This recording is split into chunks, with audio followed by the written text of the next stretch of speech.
Welcome to episode 58 of Terese Talk. I'm your host, Terese Main. By day, I co-host a morning radio show on a network in New York and Pennsylvania. By night, I'm a podcaster. If you're a woman like me who loves Jesus and just wants to serve her family and community a little bit better, you're in the right place. If you would, take a moment right now to subscribe so you don't miss a single episode. National Spouses Day is January 26th, and it's a little different than Valentine's Day because it focuses on gratitude more than gifts. So if you have a hard time coming up with something to be thankful for when it comes to your spouse, I'm here to help. We've got 5 things to love and appreciate about your spouse, even when you don't feel like it. It might just pave the way for the best Valentine's Day ever. Be thankful your spouse is a hard worker, whether it's at a job or with tasks around the house. Let them know you appreciate them working hard. And if they do work outside the house, thank them for the financial contributions they make to your family.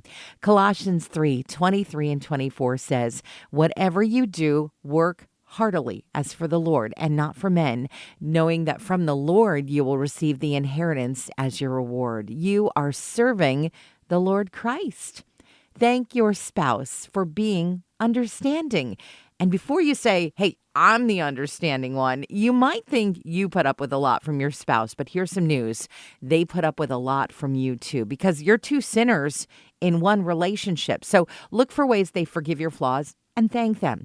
Ephesians 4:32 tells us, "Be kind and compassionate to one another, forgiving each other, just as in Christ God forgave you." Show gratitude for their willingness to apologize. Saying sorry, admitting your faults is one of the best qualities you can appreciate in your spouse. And even if they've only done it one time ever in your whole marriage, thank them for it. Matthew 5 reminds us, if you're offering your gift at the altar and there remember that your brother has something against you, leave your gift before the altar and go. First, be reconciled to your brother and then come offer your gift. Forgiveness matters to God. Thank your spouse for the little things they do. And sometimes when life gets really busy, we don't notice the small gestures. But those can really make the difference between a good marriage and a great marriage. When you're connected in marriage, you are connected heart and soul. That's when you notice the little things. Remember what Genesis 2:24 says, "A man shall leave his father and his mother and hold fast to his wife, and they shall become one flesh." Those little things, they make a big difference. Appreciate the work they put into your relationship.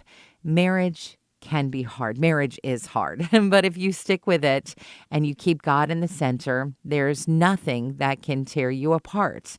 1 Corinthians 13 is a good reminder. I know you've heard this one before. Love is patient. Love is kind. It does not envy. It does not boast. It is not proud. It does not dishonor others. It is not self-seeking. It is not easily angered. It keeps no record of wrongs. Love does not delight in evil, but rejoices with the truth. It always protects, always trusts, always hopes, always perseveres. Get this, love never fails. And sometimes it takes work to do all of those other things so that we can get to that point.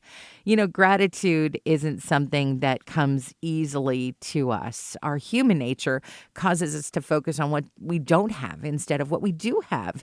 And your marriage might be hard. It certainly isn't perfect because no marriage is. But maybe God chose to put you with your spouse because that's the person who's going to cause you to change the most. The refining that we need to be more Christ-like is usually difficult, and it's usually done with the help of other people, but it's always worth it. And maybe by focusing on what you do have now and being thankful for it, you'll be in a better frame of mind to truly enjoy Valentine's Day this year. Brene Brown said it this way, "I don't have to chase extraordinary moments to find happiness. It's right in front of me if I'm paying attention and I'm practicing gratitude." So what are you grateful for? Be thankful that your spouse is a hard worker. Thank your spouse for being understanding. Show gratitude for their willingness to apologize.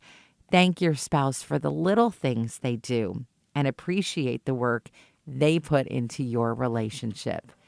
If you've enjoyed this episode of Terese Talk, be sure to subscribe and look for the next episode next week.